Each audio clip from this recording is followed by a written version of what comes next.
My name's CJ Saramella.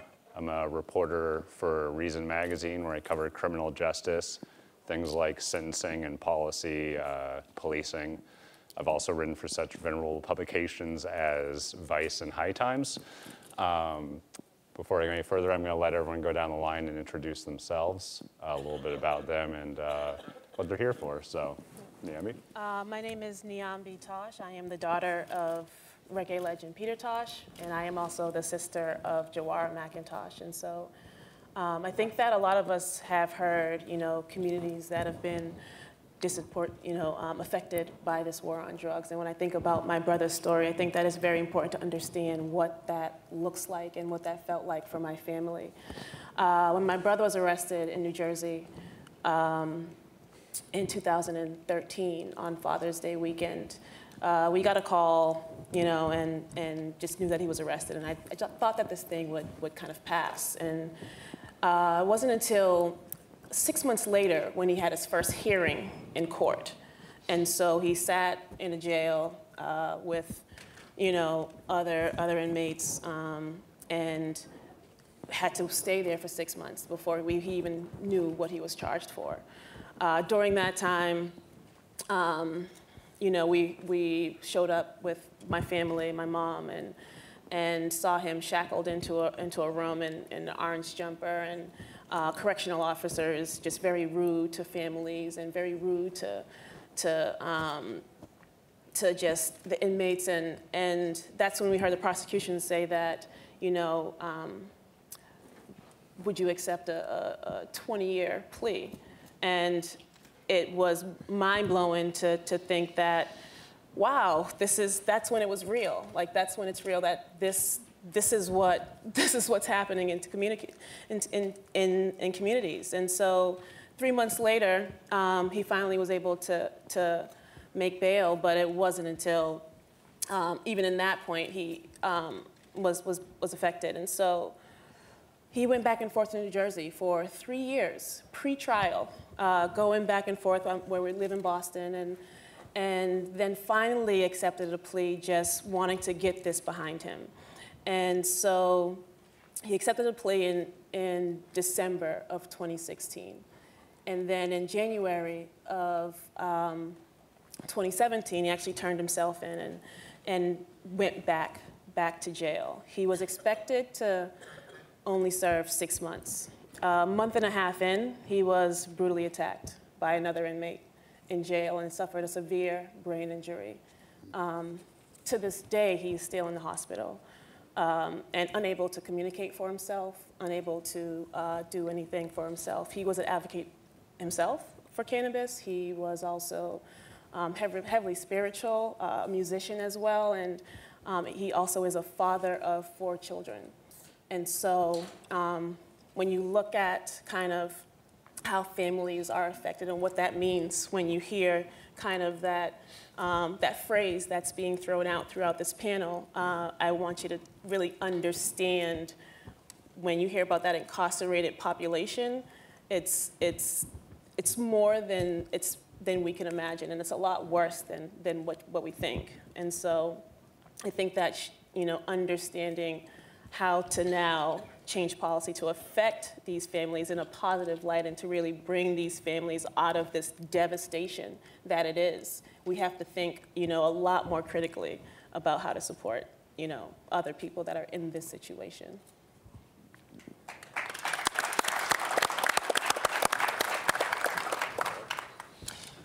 Hi, I'm Clark Neely. I'm head of the Criminal Justice Department at the Cato Institute. Before that, I was with a libertarian public interest law firm called the Institute for Justice, where I litigated constitutional cases for nearly 20 years. I think what I want to share with you is that it's extraordinarily important to understand what we've done both to the Constitution and to the institution of our criminal justice system by enforcing marijuana laws. When you authorize the government to do violence to people, when you authorize the government to put people in cages for no good reason, and I think an increasing number of people are now realizing that that's the case with marijuana prohibition. There is no good reason for criminalizing that activity. There's no good reason for doing violence to people who do not obey that law, and there's no good reason for incarcerating or even killing people who have violated those laws. We're now realizing that. There's a lot of us who've known that all along, but other mainstream politicians are beginning to acknowledge it now, and leaves us with a number of very difficult questions. And we'll talk about some of those today, but some of the questions are, how do we go forward? What do we do about the past? What do we do about people whose lives have been ruined through the enforcement of a completely pointless law? And how can we begin to repair our justice system and begin to repair the relationship between law enforcement and the communities that law enforcement was meant to serve when they have devoted so much of their effort and so much of their attention to enforcing a fundamentally unjust and immoral law? I think we can't give up, but we also have to recognize the difficulty of the path ahead. My name is Calipari. I'm a 2019 candidate for mayor of Denver. Also a business owner across the spectrum of businesses. I have about 13 that cover the space of cannabis in 5 states, comedy production, arts magazine, a bunch of other things. Started as a cannabis policy reform volunteer about 13 years ago is how I got involved in the industry in Denver. And that was my entry point into more than just the consumption side of things. And as my businesses grew, I always had them act as advocates for drug policy reform and the decriminalization of other public health concerns like homelessness and sex work and things of that nature. And as I've gotten further into the cannabis space and worked with larger companies and more folks with means, which we'll talk about more later. The path of the cannabis industry right now is a very unfortunate one when it comes to the regulated side of things and the lack of participation we have by folks that have been really disenfranchised by the war on drugs over the last several decades, that I'm starting to divest some of my interests in the business side and focusing more again on my advocacy. Part of that is being the chairman of the board of the Minority Cannabis Business Association, which created state model legislation last year and is now working on municipal ordinances that help our lawmakers understand that just because we've legalized doesn't mean that we've fixed things, and that there's a lot that we need to undo to garner participation for people of color, especially in ownership and also in support roles. But also that our monies, our tax monies that we collect that are often, especially in Colorado, being wasted and spent very inappropriately, that those monies go to help positively impact the folks that have been really thrown under the bus by the war on drugs. And that's part of this mayoral campaign as well, is getting beyond a lot of what we're seeing in Denver, which is a microcosm of what we see in the country, which is this corporate Dem neoliberal mentality of money first and special interests first and people last. And I'm hoping to help interject some life into a different conversation there.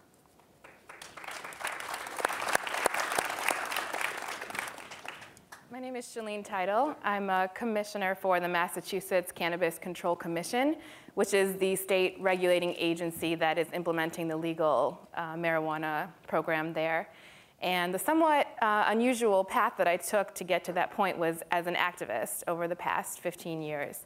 I started out as a college student in the movement with Students for Sensible Drug Policy. And as many speakers and audience members here, I'm sure, are also a part of. And so I stayed with Students for Sensible Drug Policy through my master's degree and my law degree. And when I graduated, I joined the movement full time. I was lucky enough to work on the Colorado campaign to legalize marijuana for the first time. I also briefly practiced marijuana business law.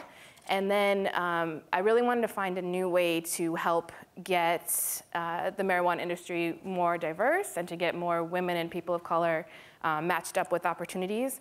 So I co-founded a diversity and inclusion-focused recruiting firm. And then, as part of the Minority Cannabis Business Association, I worked on a model bill to help provide a process of reinvestment and reconciliation in state policy. And so part of that was used as an inspiration in the Massachusetts ballot question and bill in 2016, which provided that the regulating agency would find a way to promote and include communities that had been disproportionately harmed by the war on drugs into the industry, but it didn't specify how. And so I helped to write that language, and then the joke was on me because I'm now part of that regulating agency that has to decide how to do that.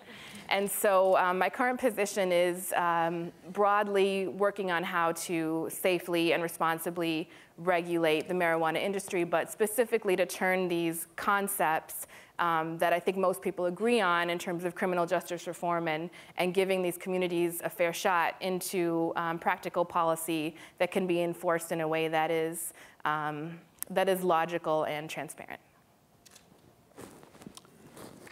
Very good.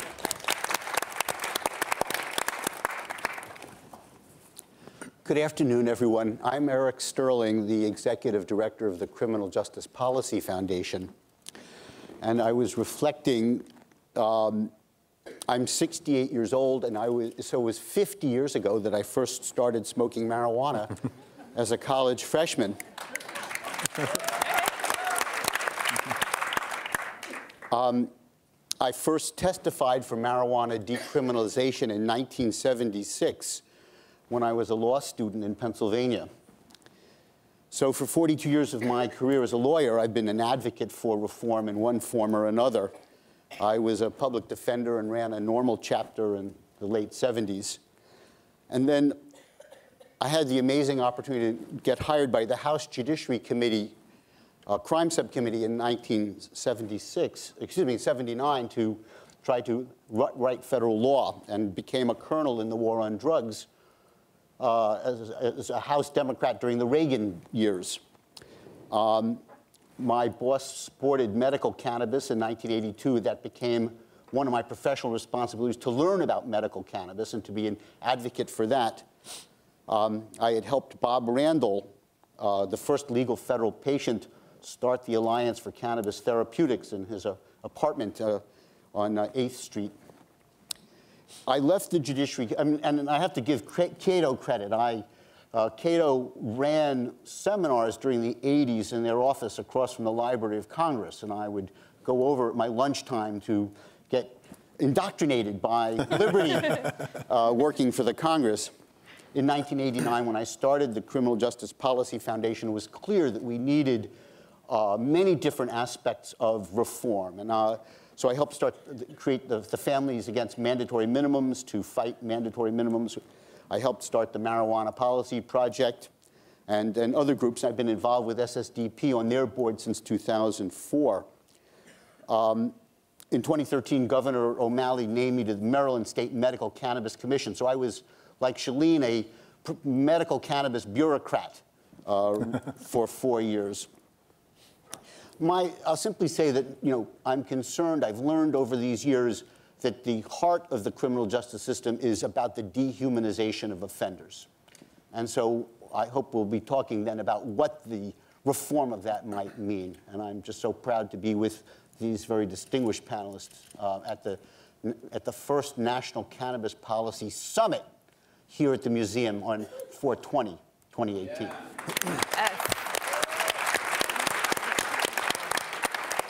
Well, awesome.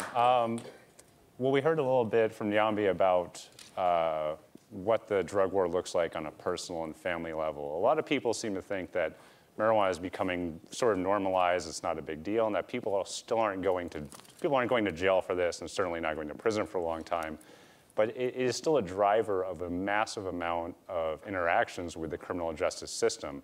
And before we get into a little bit about the ways to sort of fix that and restore communities, I wanted to ask Clark and Eric, since it's your guys' wheelhouse, a little about the bigger picture view of what the drug war looks like now and how marijuana is still driving a lot of these interactions with criminal justice. So it's an extraordinarily important issue to focus on because, as some of you may know and may have been mentioned already, there were more marijuana-related arrests in 2016 than for all violent crimes combined. So you've got law enforcement dedicating its resources and its attention to a total non-issue, while the national clearance rate for all violent crimes combined is less than 50%. The national clearance rate for homicides about 50 years ago was 90%. Now it's down to 61%. In places like Baltimore, it's far below that. And so The existence of marijuana laws on the books has one effect of incentivizing law enforcement to engage in fundamentally pointless activity. It also, as you noted, increases the amount of contact between law enforcement and citizens in sometimes extremely dangerous and fraught circumstances. For those of you who remember Philando Castile, the gentleman who was killed in Minnesota last year, the officer who shot him during that traffic stop testified that he became afraid because he smelled marijuana in the car, and he thought, you know, somebody who would smoke marijuana in front of his girlfriend and a young child who was also in the car must be some kind of a deadly, dangerous criminal. And so it would be impossible to list all of the ways in which the existence of marijuana laws fundamentally pathologizes the criminal justice system and the interaction between citizens and law enforcement, which would be so much better if these laws weren't on the books. Right. Yeah. Clark, I think you laid it out very clearly. You know, enormously wasted resources, you know, and enormous costs then to innocent civilians. It is part of a dehumanization. It is part of the legislature's misunderstanding of its moral authority, that the moral authority of the government to take our liberty away is only when the conduct is wrongful, that it hurts other people, interferes in their rights. You know, everyone in our audience understands that to use cannabis is not wrongful, and that the legislature will authorize the police to take our liberty away, and that the police will so readily do this, that the prosecution will so readily do this in the name of the law, reflects that, you know, our whole understanding of what the power of the law is has become distorted in the society. And so our work in reforming cannabis laws really shines a light on what is the authority of lawmakers. The legitimacy. What is their legitimacy? And it is, in the other sense, highly destructive because we all delegitimize all of law enforcement by its enthusiastic embrace of this wrong law. Right. Well, Charlene and Yambi, you guys are both in Boston. And in Massachusetts, there was a lot of debate and discussion when they were talking about legalization, about what should be done to restore or how much of this money should go back into the communities that have been affected by the drug war. And as you're referred to as a marijuana bureaucrat now and as an activist, I'd like to hear you guys' perspectives on that debate and what solutions have been proposed and what's being done. Sure.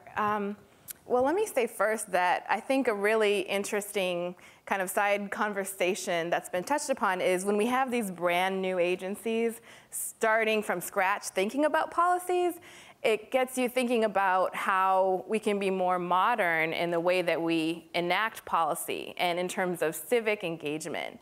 When our agency gets feedback from people, we try to be as modern as possible. I am an appointed government official, but I'm still an activist and I'm still a millennial. And I get a lot of information from places like Twitter, where I know a lot about marijuana. I don't even know much about anything else because I've been focused on marijuana for so long, but I absolutely don't know everything. And so when we're looking at a policy, we will get as much feedback as possible. We certainly want feedback from people who are in the underground market, right? Because we don't want to be talking about those communities as though they're not there and they're not part of the conversation. So I will very often get tweets from people who tell me that they're in the underground market and what something looks like, and then make a decision based on that. So in Massachusetts, we have, I would say there's three main ways that we've chosen to address this. The first way is trying to weave into every decision that we make the fact that we want to encourage small businesses and people who might be in the underground market. So when I was a practicing marijuana business lawyer, back when the medical program in Massachusetts had just passed, people would come into my office and say, I want to be an entrepreneur. Can you give me a consultation of how it works? And I would start with, well, there's a $30,000 non-refundable application fee. And they're like, okay, well, what's your charge for 2 minutes because we're done here? And you have to really think about that, because if you have an equity program and an econ empowerment program like we do, but you're charging these huge application fees, you're charging for seed to sale tracking software, there's no way to find funding, then those programs don't mean anything. So we were very careful to stop in every single decision and think about how we can encourage small businesses. That's number one. Number two, the Econ Empowerment Priority Program that we have in Massachusetts is a way to ensure that the industry gets started off on the right foot. And so in most states, I think rightfully so, existing medical dispensaries are the first to enter the industry because they're already started and they already know how to grow and sell the plant. But at the same time, we also want to make sure that people who get a head start and have a market advantage are people who have demonstrated that they've worked with these communities and that they have good business practices. So that's something we instituted in Massachusetts. The deadline was just Sunday, and we're now going through these applications for priority certification and letting businesses that can demonstrate that they have this type of past experience to go first. And then third, we have an equity program. That one is not about going first. It's an ongoing program. And the idea there is if you are from a community that has been disproportionately harmed by prohibition, and these communities were designated through a study we commissioned looking at arrest data throughout Massachusetts before and after decriminalization. If you are from one of those communities, or if you have a drug conviction, or if your parent or spouse had a drug conviction, then we want to give you some extra help. So you would have help finding funding, you would have help with technical assistance on filling out your application, and then ongoing business help as well. So those are the three programs. The last thing I would say is I think this is very much a groundbreaking area of policy that's going on around the country. And so I'm very open to having a dialogue with other activists and agencies who are looking into this. If you want to see what Massachusetts did, we've put forth a lot of guidance and summaries. So if you go to masscannabiscontrol.com and click on guidance and equity, you can see the details of all of these programs. Great. And I'm envious. Yeah. Yeah, Shalene's doing great work, and one of the things I think are the challenges. One of the things I think that we've highlighted as challenges is kind of that gap between the population that is devastated, you know, and making sure that they have access, because if you're in devastation, it's hard for you to even be a business owner. It's hard for you to kind of have the supports if there's no you know, two parents in the household. And so when you're trying to start a business, these are the gaps that exist that, you know, I would love to work with and figure out how we fill those gaps, because people are starting from below ground zero, you know, and trying to do this. And so I definitely want to make sure that that we're very much intentional about not only as we start to create legislation, around just getting people into the business, we should also look at how do we support these communities? What, you know, what programs do we put in place to help the youth that are affected by these communities, so that, you know, because they don't have a father in the home, or because they you know, their parent is dealing with some other aspect, that they can grow up and be emotionally supported, because there's a lot of emotional breakdown in these communities. I have four nieces and nephews that now have to visit their father in a hospital. And so what does the support look like? And I think that we have to think about just simple things that are a privilege. When you can go and go to summer camp, and you can afford to go to summer camp. When you can do simple things like you know, go to school and have a space where you can do homework. Because maybe your family can't afford to, you know, have a house that's big enough so you have a quiet space to have some of these, I think, simple luxuries that we overlook. I remember someone joked and said, you know, we can't use any of these tax revenues to build a playground. And I'm like, why not? You know, those are things that we take for granted, I think, when you have this kind of privilege of having simple normalcy in your life. There's a lot of us that when you're living in these particular communities, they don't exist. And so we have to kind of have a lens on just putting, supporting the nonprofits that are providing these programs to the communities, supporting the nonprofits that also, whether it's programs for enrichments in the schools, looking at how we can support public schools. I taught in Boston Public Schools for 10 years, and I just read the headlines, in the summer, and it was like 50% budget cut. So all of the programs, the music programs, all the things that are outlets for students that are affected by this are now being cut. And now it's just back to the basics. And now you have kids that do not want to come to school. They had a reason that they wanted to come to school, but now they don't want to because some of these programs are being cut. And so I know that the business side is very important, but there's going to continuously be a gap if we don't actually uplift those communities in its totality.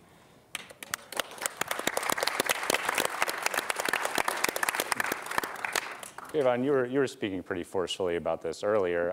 When I look at the radical bills in the Senate and the stuff that like Cynthia Nixon is proposing, it's marijuana legalization with expungement, basically. There's another bill in the Senate that goes a little bit further, but is expungement enough, and what other things do we need to be thinking about with this legalization and how we use those funds and how it affects these communities that have been ravaged by the drug war? So MCBA's done expungement clinics up and down the West Coast where we pay for the legal fees associated with folks getting their records expunged. Unfortunately, in a state like Colorado, you can't expunge records unless you incurred them as a minor. And when you go to adulthood, you can get them wiped clean. Otherwise, you can just do record sealing, which is really unfortunate because if you seal a record and that's what they see when they're doing a background check, they're like, what's under there? And if it's just cannabis, you're probably better off keeping that on your record. But I've been very disappointed in Colorado and Denver about how we spent our tax money. I think first we got kind of swindled into voting for legalization based on the first $40 million going to school construction. I think on the surface it sounds great, but where we need money in schools right now is in teacher salaries and in our school supplies, which is not happening. That money's not going there. It's going to contractors that are being overpaid to do capital projects in schools that don't need them. Second, I think we've lost sight of all the things that are still very much broken after legalization. As somebody that's been involved in it for 13 years as an activist and an advocate and then entered into the entrepreneurial space, I've seen so many people that were on that same path as me totally forget about their roots in activism and advocacy. And to know that in Colorado still we have a racial disparity when it comes to arrests and citations associated with public consumption.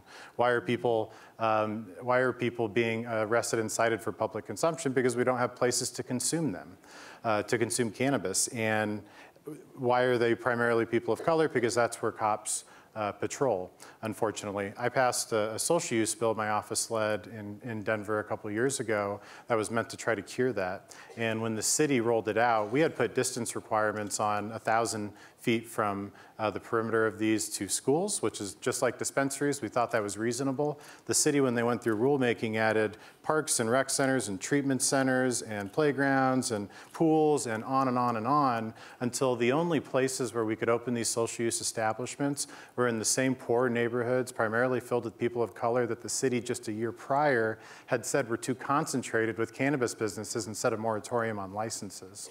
We've also lost sight of the fact that on the public consumption piece, that HOA and landlords, we have almost no home ownership in Denver anymore because of the cost of housing increasing so dramatically the last few years. People are renting, they can't consume in their homes. They are getting kicked out, even if it's not criminal. They are getting kicked out for using a legal substance. There are people that live in subsidized housing that can't consume cannabis. We have 70 million tourists every year that come to Colorado that can't consume cannabis legally, all while our city is advocating for us being able to drink full-strength alcohol in our parks, which just blows my mind. We have a mayor that's never stepped foot inside a regulated cannabis business in the 7 years that he's been mayor while we've had this industry grow up. So there's all these things that are still broken that we're not focusing on, and a lot of that goes back into the schools too, where our public school system in Denver is 80% people of color. Our charter schools are a lot more white. These schools have become ground zero for crackdown on cannabis possession. We have drug dogs that go into our public schools all over the place and find these. And kids just aren't getting a slap on the hand. They're getting expelled and suspended. And we know that that is not a way for children to get an education. These have gone up 10x, 12x in Denver since legalization, and nobody seems to be talking about that. And I think that's incredibly unfortunate. Right. We did an investigation into drug-free school zones in Tennessee, and 38% of Memphis is covered in 1,000-foot drug-free zones. So, and those carry enhanced sentences, which send people to jail for longer. So, I mean, this is all part of these overlapping problems. I think the police... CJ, I just want to pick up on the expungement piece, because, you know, Kayvon talked about, you know, the clinics and the addicts, and expungement is good, but it doesn't really get to the heart of the matter. What I think we need are what I would call clean slate laws, which is that after 5 years, by law, you have no record. We say that it goes away, that you get, that what we right now have is a situation where every sentence is a life sentence, and it's absurd. I mean, with modern data, you never lose your sentence. Well, we must have a process that says there is a period at the end of the sentence. And that, you know, and as a matter of law then, you are free of any consequence of having once had a conviction, so that you get to say it and we treat it that way.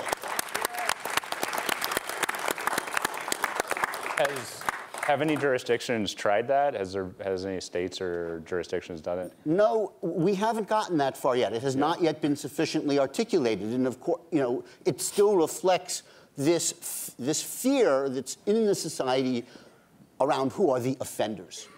And the point is, of course, the offenders are all of us, and that there's nothing in particular about the background of this former offender as opposed to someone who is not yet an offender that means we should stigmatize them and set them up for special concern. In Maryland, our state cannabis law said if you have a felony drug conviction, you can't work in the industry. If you have a felony drug, so bing, bing, bing, suddenly you've excluded a whole population just by sort of, and these kinds of laws reflect, you know, the legislature's suspicion. They were suspicious of patients. They were suspicious of the doctors, and they were deeply suspicious of the people going into the industry. And so we end up, you know, at least in Maryland, way overregulated. You know, we're overregulated with incredibly complicated, you know, rules involving security and so forth because of the suspicion that there's going to be fraud and dishonesty in some greater extent than any other kind of industry. And I think we lose sight of the fact that you know, in Colorado, they like to tout that we've created like 30,000 regulated market jobs and ancillary jobs.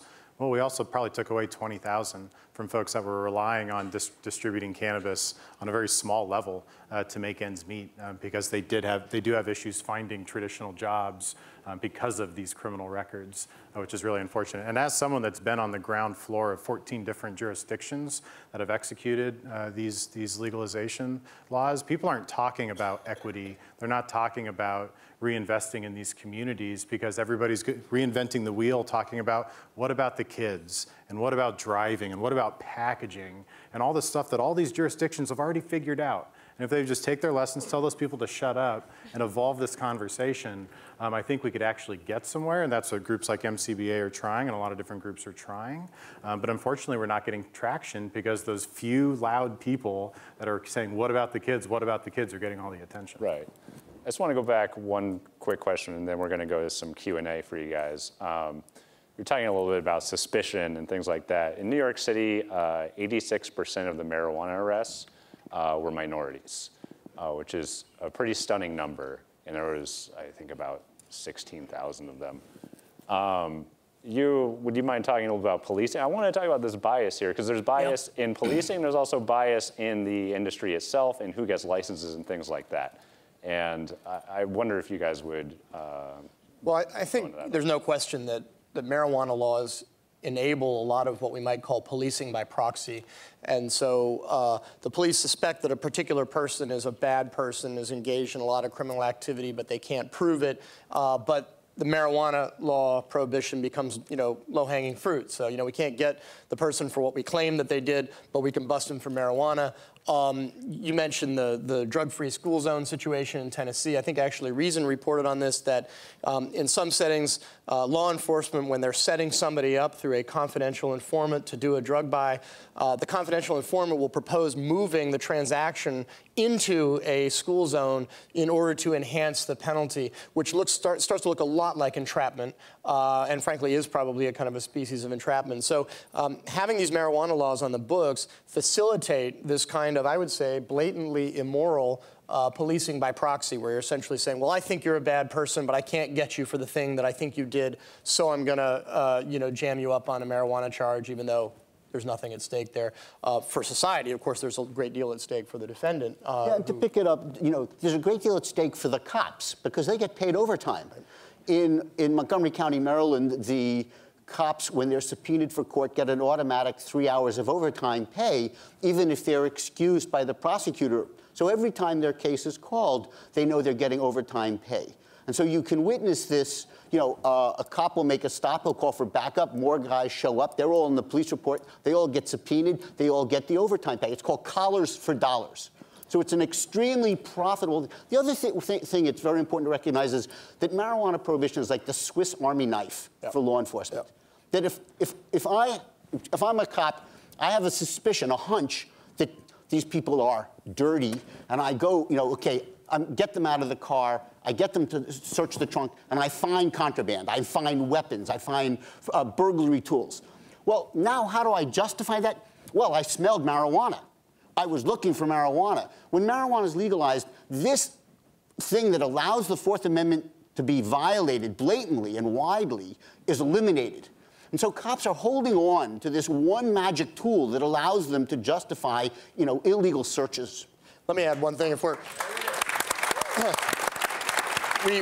we must not talk about collars for dollars without talking about policing for profit, which refers to civil forfeiture, which is a practice by which police can take your property, including your car, your phone, cash, even your house, by merely alleging that it was involved in some criminal activity, but never actually proving it. And civil forfeiture is, I think, one of the most corrupt and corrupting policies in America today. And there's no question that marijuana prohibition is a gateway crime for substantial amounts of civil forfeiture. Right. Pro tip. Do not take large amounts of money through the airport. They will take it from you. We got about 10 minutes left, and I know you guys probably have some great questions for our panelists, so we got microphones out here. Where are they at? I see, yeah, you're right there. We got microphones coming around? Here, we got a mic coming.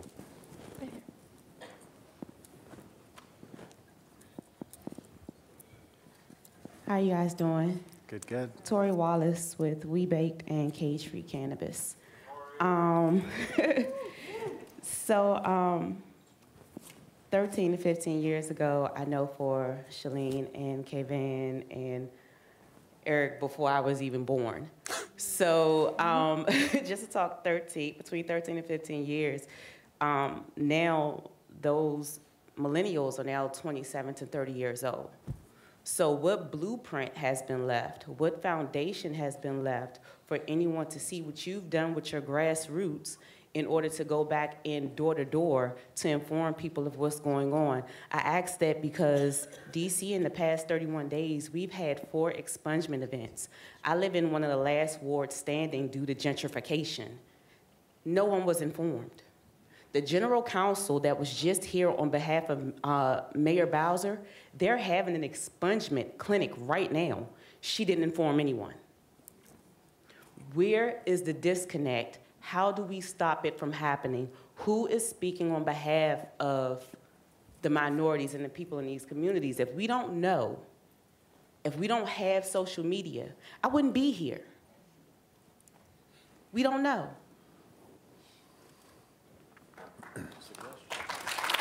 The short answer is that the government does a crappy job publicizing its own events. They're not very. I see it all the time in my county. That official events are not well publicized. You have to be following things very closely already to sort of know that there's going to be a hearing, a meeting, a forum. I think they do a terrible job of communicating with the public in general, let alone events. about information that comes out. I personally, as somebody that's in the industry and has been in the industry for a long time, is very disappointed in most of the cannabis industry that's regulated right now. Believe it's incumbent on them.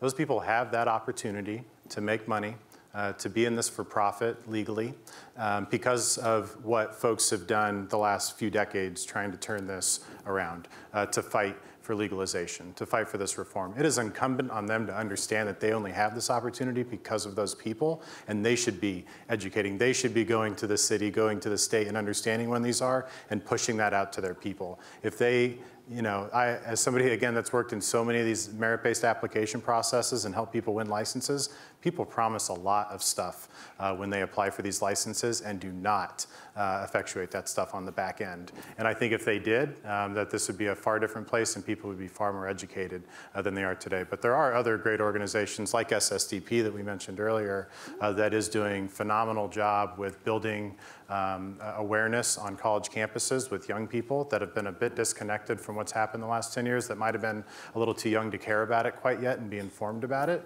I think those are some of the brightest, hardest working minds that we have, and they're growing larger every day in their influence and the people that they're touching. Go ahead. That is such a great question. That's something I feel extremely passionate about. I think there is an attitude inside the government often that you pass something like allowing expungement and you have an expungement clinic, and then everybody should just feel happy and show up, right? And of course they don't show up, and that leads to a snowballing that doesn't help anything. In Massachusetts, we as a movement have spent years cultivating relationships with community organizations and establishing authenticity and credibility such that when people do show up, they get to see their results. We had a workshop for our Econ Empowerment Program last week in Roxbury, Massachusetts, and there were 3 times as many people as could fit in the room that showed up. People with criminal backgrounds, people in the underground market, exactly the people we were trying to serve. And that could never be done, you know, the month beforehand. You have to put years into it.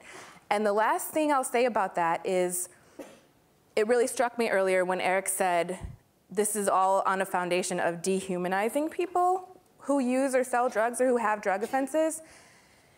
I think when you have these events, and I've seen this firsthand, and you're a policymaker, and no one in your world, you know, intersects with this world, you're just imagining something scary. So if you can do a good job of getting people to show up and have that one-on-one interaction, so then you're thinking about, you know, should we exclude people with convictions? You're not picturing someone scary. You're picturing that person that you met. It makes such a big difference in the decision making. So it couldn't be any more important to have these events correctly and to set up a form of authenticity that's ongoing. Getting their question here. Up here, in the center? In the center? Waving right upstairs. My question goes out to all of you regarding your background issues. I am a felon, and it was because of cannabis. I did 4 years because of it. My question is, I'm in the middle of an application right now from Massachusetts. How do I get over this road bump, please? All of you, any of you. I want to be legit. I want to be totally, you know, straightforward. I work for a group in New York City called High on Y. We help our New York State people, you know, who have records. Expungement doesn't really work, you're right. And sealing them, can't figure it out. It's like $10,000 and it won't guarantee you anything. So please, any insights to any of you, especially you, young lady from Massachusetts, you know who I'm talking to. How can I get over this road bump? Thank you. It just happened, what I just said, exactly. We need people to show up at items like this and ask these questions. So what road bump are you trying to get past? I didn't catch that. I have a felony conviction. For marijuana? Yeah. Okay, so. Nothing else, just large possession. Okay, so in Massachusetts, there is no road bump. In fact, you specifically cannot be excluded from the Massachusetts industry for that. Not only that, you can apply for priority because you have a drug conviction. Not only that, you can apply for the equity program and get extra technical assistance.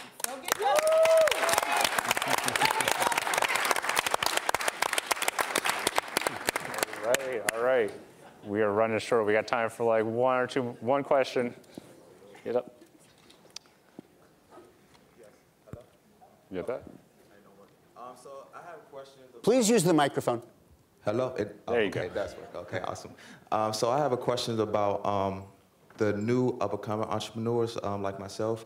What can I do now, starting today, to, like I said, help the community, and not just start today, but implement that into my business so it can last longer and it can always apply?